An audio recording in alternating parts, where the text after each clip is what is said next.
Good morning, everyone. It's Joker, and today we are back with another slime video, and it's time to showcase the other new unit that came out, and arguably actually not arguably, the better looking unit, because, dear lord, this Treyni has a lot going on for her, and it makes me rethink my slime waifu tier list, which I haven't actually officially made, but it's in my head. And Treyni jumped up quite a few spots, because normally she's in that, that kind of flowy gown, not really showing much, and then we got BAM! And then we watched Slime Diaries, and she's just got vines over her, so... Or the OVA, the Butsumo OVA, and then you have very little left to the imagination. But... we are not here to talk about all of Treyni's personality going on. We're here to talk about her kit and how good she is as a unit and why you should or should not summon for her through examples. So she is Attack Growth EX type. She leads Summer Memories and Commander, which doesn't have... it does have units because it's a bunch of Rimarus. The Trainees are there. Hinata is there. Gazelle is there. And then Summer Memories only has, the new units, and then Rimuru, Water, Shion, and Shuna. So it's not really a great category. But she gets extra damage against light enemies. Cool. And then her skill. Very interesting. Changes all souls newly added to the hand to blues for 1 turn. Lowers everyone's defense by 40% for 1 turn. And gives you 40 skill points. Now, when I first read this kit, I was not very impressed by it. I was like, oh, it doesn't affect the current hand, so it's not as good as, Frey or Toa. The 40 skill points is cool, but, Space Romarus does that too, and she's just not used anymore. She was made for rushing ults, which is cool. Treyni is made for getting a whole bunch of blues. Yeah, sure, okay. I actually thought Romarus did more for the team than Treyni does. But I have used Treyni a bit so far. This is not the first time using her.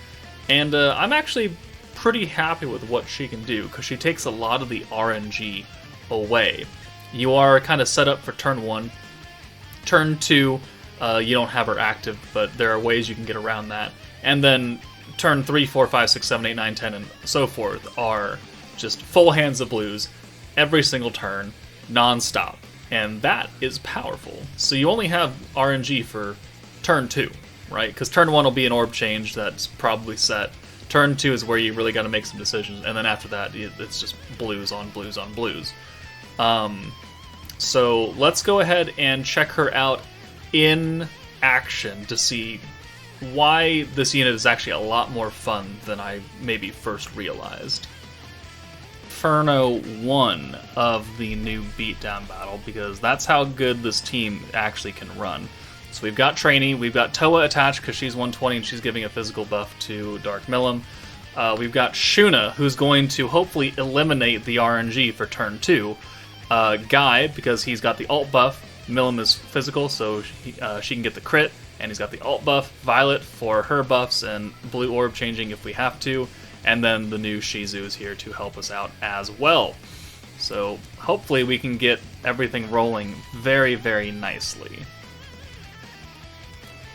Alright, so turn 1, we are starting out with, almost, or over half a protection gauge, so a full hand of blues is going to look real nice. So it's built for a Romarus orb change, but obviously we're not bringing Romarus, we're bringing Guy, so he can still do that as well with his orb changing. And then we're going to swap Shizu in for Shuna. That way, if we get 3 orbs next turn, we can get a full hand of Milim and not have to use any other skills. So we'll do 1, 2, 3, 4, 5, and 6. I need to do the beatdown battle videos and explain how this stage works, because it is pretty terrible for a lot of people. Okay, there we go. We got 3 violet orbs. Perfect. And only 1 nerfed green. Okay, so we don't have enough trait to get double Treyni here, which is unfortunate, but also not the worst thing in the world. So, let's bring in Shuna for Violet. Technically, I guess I could have used her orb change ability, and we could have gotten a full hand of blues right there. But I want this more. So let's steal these. Alright, full hand of Shuna, which is now a full hand of Milim. We're not going to use her buff right now, because I want to save that for later. And then we're going to use Treyni, who is going to give us 8% ult damage if we had an ult, which we don't.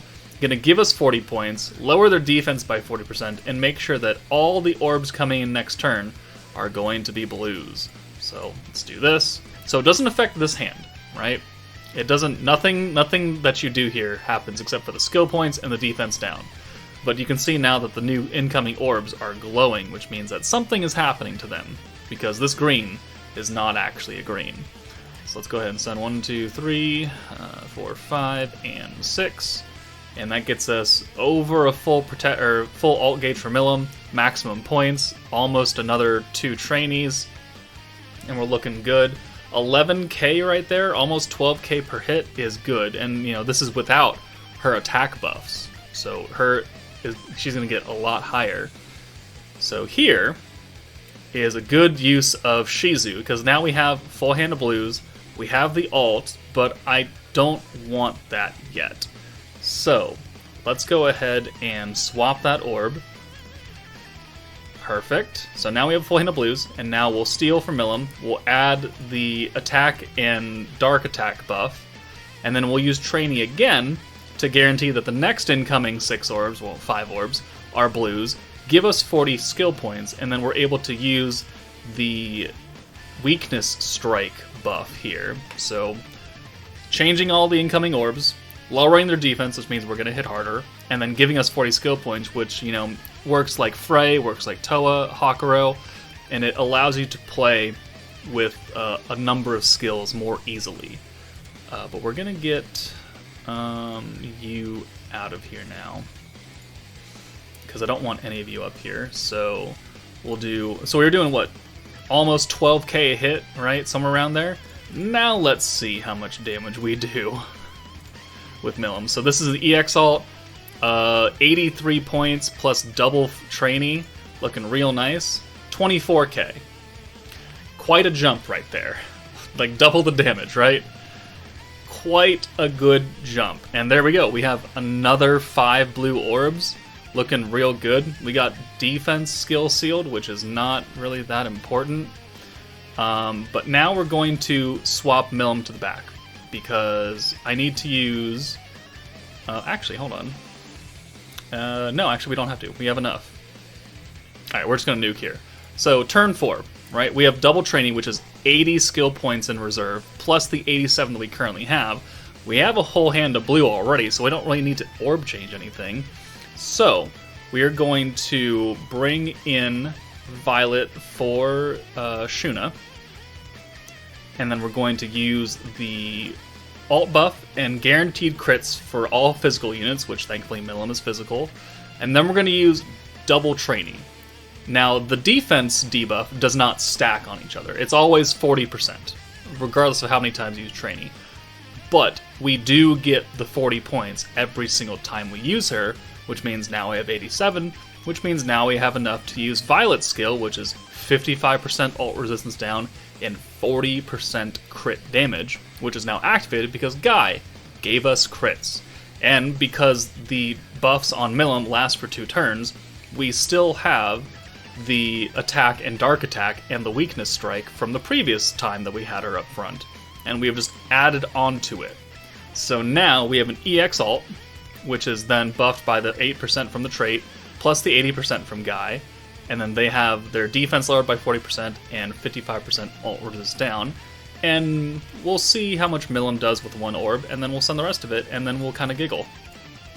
Because it's way too much damage. 45k, 740,000 damage. 700,000 damage in 4 turns. In 4 turns. You know how fucking ridiculous that is? It's crazy. Absolutely bonkers that's what we can do. Because normally, like, a defense down buff would come from a skill. That's 80 points. Like Kazuma, right? He had the attack up, and he had the defense down skill. Well, that's great. It's 80 points, though. I get 40%, defense down for free at this point, and I've got what amounts to a 50% attack buff right here on Milim for 15 points. Great. Kazuma, get out. And I don't need any orb changers, realistically, because everything after turn 2 is guaranteed blues, because you always have Treyni, because 6 blues always gets you at least 1 protection gauge. At least. So it's like you'll never run out. And stocking up 2 Treynis is really not that hard, as long as you just don't use her one time. Because as long as you've used her already, you have a whole hand of blue. And then you already have a Treyni built up. And then you do another full hand of blues, and then you have 2 Treynis. And that's 80 points, which allows you to do stupid shit like this. So, very strong team. We have, like, Shuna, you have no buff here. You are not helping Milim in any way except for stealing her own orbs. And then we can bring Milim in for that, which Milim can do that too, which we did use. So it's like we have just redundancies built in to ensure that Milim gets all the orbs. Her buff and Shizu's buff last for 2 turns, which means that we can use it and then send her away the next turn and still have it. And then we just need 160 points to use Guy and Violet, and you do nutty damage. Congratulations. That's not difficult. And Treyni is the one that's enabling it because she cycles herself so well. So let's take her off the meta team and let's go into some other blue focused teams and see how well that runs. Alright. Everybody remembers Win Gabiru, right? I sure do, because I could not stop pulling him for quite a while after he came out and got added to the general pool. But what did Win Gabiru do? So he changed all greens to blues, and then increased the magic attack of the ally with the highest attack by 25%, and then gave you 15 points. So 15 points. Obviously, not more than 40. And then the magic attack of the ally with the highest attack by 25%. Cool, that's a sweet buff, but it only goes to 1 unit. And sometimes it's not the unit that you wanted, if you were not paying attention and some unit had a trait buff that buffed their attack, and all of a sudden your nuker, who was not level 100, did not suddenly have the highest attack on the team, and then it went to somebody else who maybe wasn't magic at all. And then this is cool, like greens to blues, fine. It would have been a lot better if he was 3 and 3 to 6 blue, but hey, whatever. So, Gabiru. A protector. Old protector. Treyni, I think, is just a much better version of Gabiru, because while she's not converting the immediate hand, she's converting the future hand, and it's less difficult to do than having Gabiru. And then she's also lowering enemies' defense by 40%, which is a lot better than giving one specific unit a 25% magic buff, because everybody benefits from the enemies having lower defense, instead of just one unit benefiting from slightly higher magic attack. And then obviously 40 points is a lot more than 15, which allows us to use a lot more skills. So we're going to use the old Win 2.0 team, and we're going to put Swimshoot Shizu on here just for funsies. And we're going to see if my bitch-ass level 88 Diablo can actually do a lot better with Treyni than he did with his own damn protector. I'm gonna, predict the future and say, yes, he does. But how well? Well, let's find out after I reset a couple times, because this doesn't have a starting hand. Alright, kids, well, we're in luck. First try, we got almost a full hand of blues. Perfect. So, let's go ahead and just use Treyni. Convert that 1 blue. We'll leave her in because she has Light Reamer attached to her, so we'll get extra protection trait turn 2. And we'll just swap Geld out for Diablo. And then we'll swap Treyni out, or not Treyni, but Shizu out for Dino. And then we'll go ahead and send all of this on, the other Diablo. And look at that. We have, 58 skill points. We're going to have 2 full Treynis next turn. And we're going to look real good, except for cheeky goddamn counters. So 46k. It's funny that my Win Diablo is not 100. I just cannot be bothered to raise him up any more. Okay, so turn 2, we have a butt ton of green orbs. Not really the greatest thing in the world, because we can't really do much with it. So we're going to use Treyni, we're going to lower their defense, we're going to give ourselves 40 skill points. Awesome. So we're going to then use our attack buff. We're going to rush Diablo's ult and give him a wind attack buff. And then, what can we actually do here? Like, is there anything that we can do? We don't even have a lot of oranges. Let's just send these greens. Get the greens out of here, because we have an orange orb changer in the back. And we'll just do this. The next hand, all the orbs incoming will be blues, so there's not RNG here. We're only going to have this one orange now. And, because we have Geld and his power, what we can do here now is... Okay, we got Diablo's ult. I don't actually want that right... Or do I want that right now? Do I want that? Could we... 55, 25... so that's 70, 80, plus another 40, so 120 points. We could full nuke, actually. We could. Hell, why not? Alright, let's do it. Let's lower the defense as well. So, let's do these debuffs. Let's do the crit resist, or the crit rate. The defense down from Diablo, 15%, is going to be overwritten by the 40% that Treyni does, so it's just extra icing on top of the cake. Then, will we have enough? Yeah, okay, so then let's use this. And then we can use the 55-point skill from Shizu for Dino. And then we can probably straight up murder this Diablo. Alright, so what does our Diablo have? He's got attack 20%, wind attack 15%, guaranteed crits, weakness, strike. He's got 8% ult, so we don't have an ult buffer on the team, which is unfortunate. But I think we can still kill here. How much does Diablo do? He doesn't need an EX ult because he's not an EX unit. I don't really care about this. 93k is not as much as I thought we were going to do. Okay. Well, maybe we should have foregone Dino and brought somebody else. Okay, but what we can do is bring you in, and then we can change that orange. Perfect. Alright, and then we can use Treyni again to give us 40 more skill points, lower their defense, and then we can use Geld's giveaway to Diablo. There we go, so we will probably have another Diablo ult. Or not, never mind.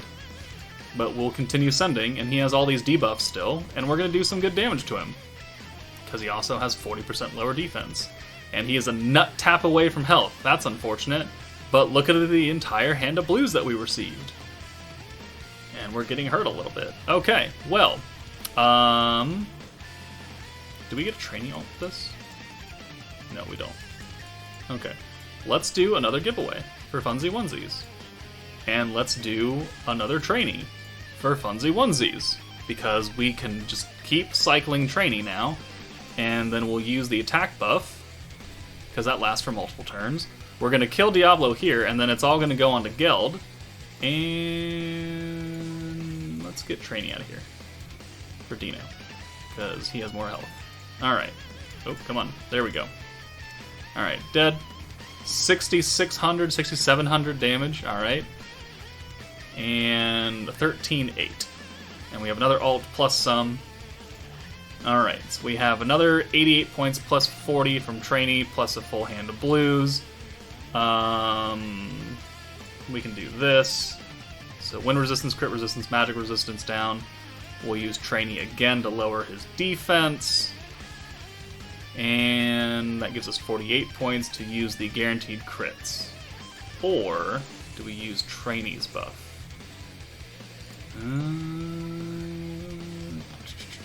If we use Treyni's buff, it'll probably give Diablo another ult. That's probably a little bit more impactful, huh? Let's do that. Alright, so then we'll do this, and we'll do that. And yep, okay, there's two ults right there, which we would have probably gotten anyways, but oh well. Alright. We don't have the weakness strike anymore, so 38.5 is not the greatest. Okay. Well, we're on turn 7 on a quote-unquote burst team.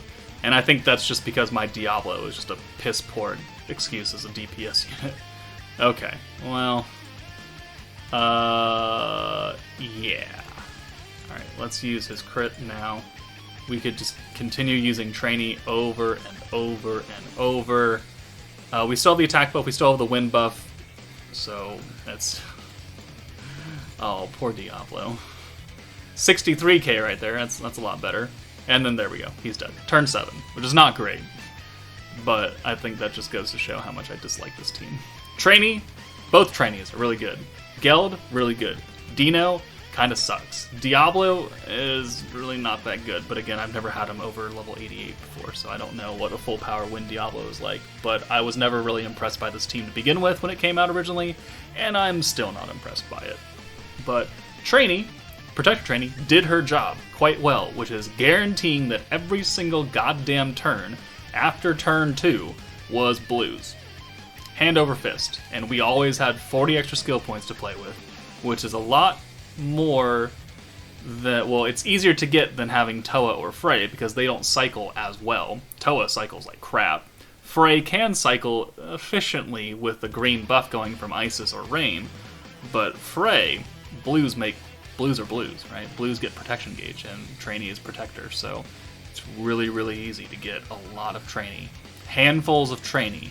Double fisting Treyni on this team. Oh, okay, never mind. Moving on! Okay, the last part of the video is we're going to take a traditionally stacking team and stack buffs on Milim until we're ready to nuke and see how efficient it is, because no one normally on the space team is doing defense down, so that's just a little bit extra icing on top of the cake. And because we're going to have so many Treynis to use over and over and over again, we're going to have a lot of points, which means that we can get Milim's ult, we can use Drago, we can use a space buff, we can use Carrion's crit damage buff, and then hold it in the back and wait until we have enough points to use both Megumin's ult buff and the hero crit to help Milim do, her maximum potential damage. And we're going to try and rush her ult by sending her a whole bunch of blue orbs with Geld. So in theory, this should work, and it should be relatively funny, because my Veldora is not 100.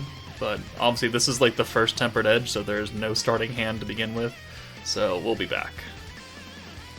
Or we don't have to make a cut at all, because the game is like, okay, you want to do a showcase? Here you go. So Megumin can definitely handle that right there. Awesome. And then we will bring you in for Megumin, and we'll take Geld out of here. Yeah, we'll take Geld out, so that way we have an entire space unit up front.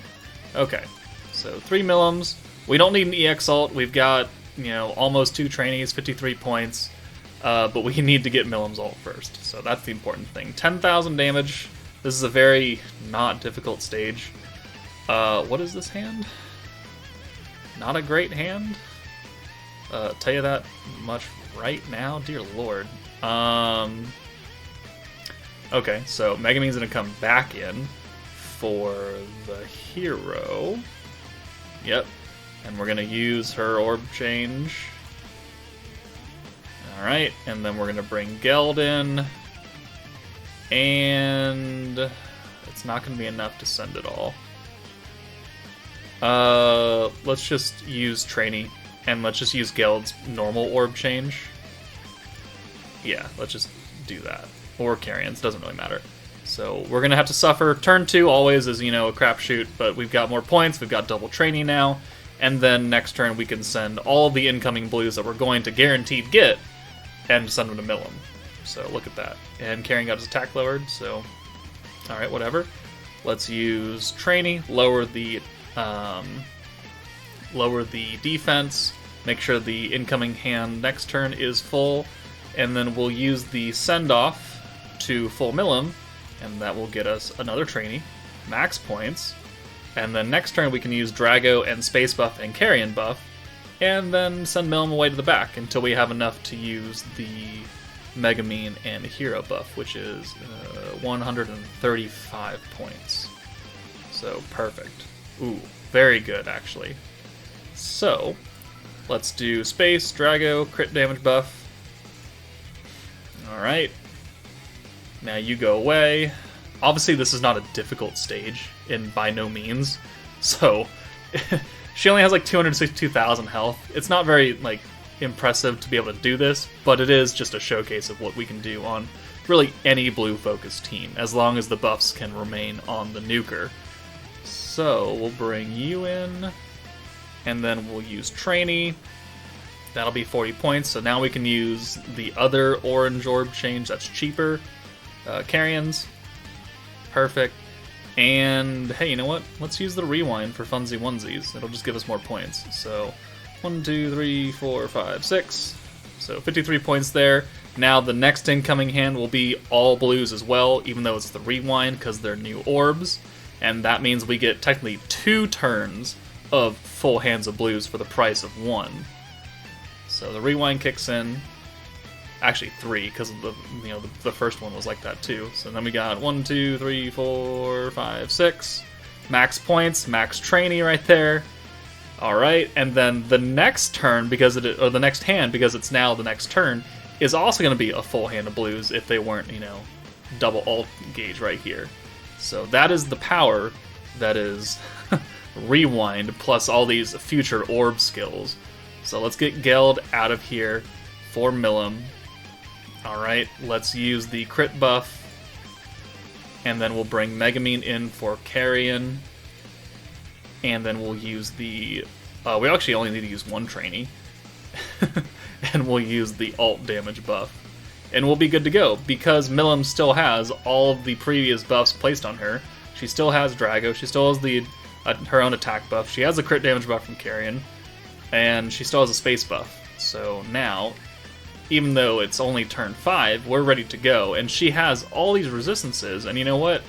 I don't really think it's gonna matter. I really don't, because she doesn't have that much health. So let's go ahead and do this. 1, 2... 3, 4, 5, and 6.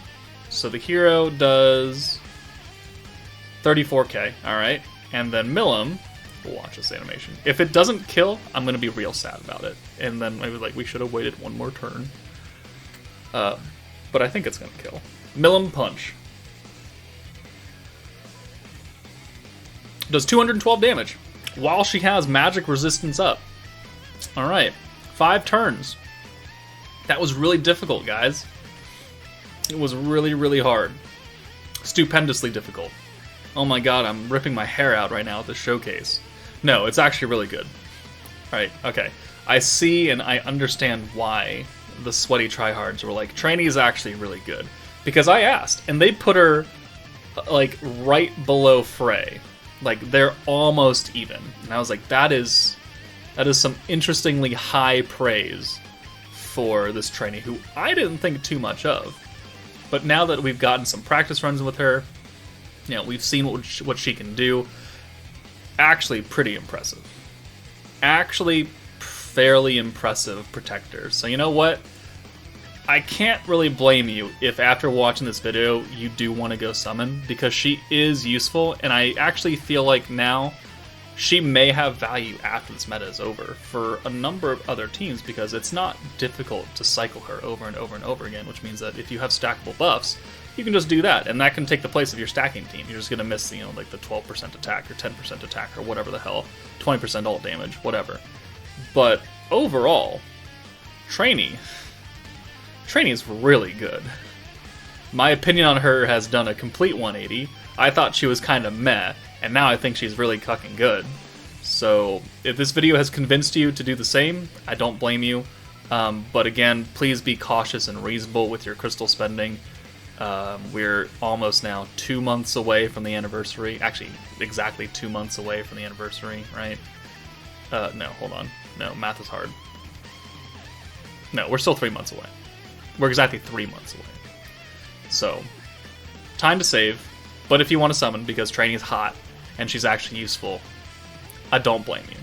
So, let me know what you guys think of Treyni, but that's it for me. Take it easy, and I'll see you all later.